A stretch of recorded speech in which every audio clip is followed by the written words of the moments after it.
Namaste, everyone.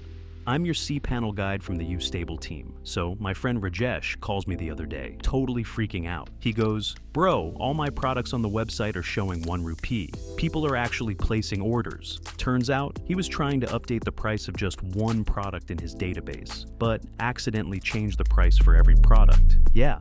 One wrong click in phpMyAdmin, and boom, unintentional mega sale. Your website's database is kind of like the control room. Even a small mistake there can break things or confuse your users. But don't worry, editing it the right way isn't that hard. In this video, I'll show you how to properly edit a database table using phpMyAdmin in cPanel, step by step.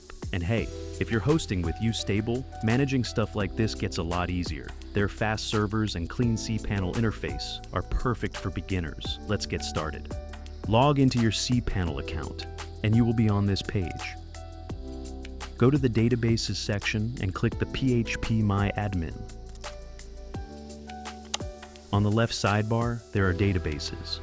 Click on the database you want to edit. Then selected database expands in the right pane.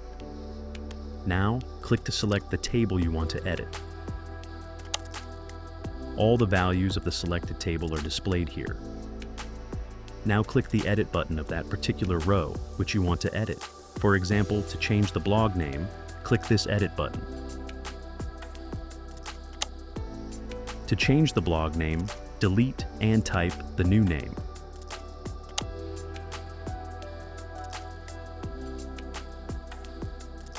Now, click the Go button of this text editor.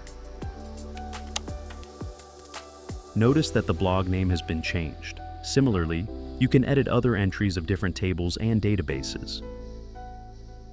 Thank you for watching.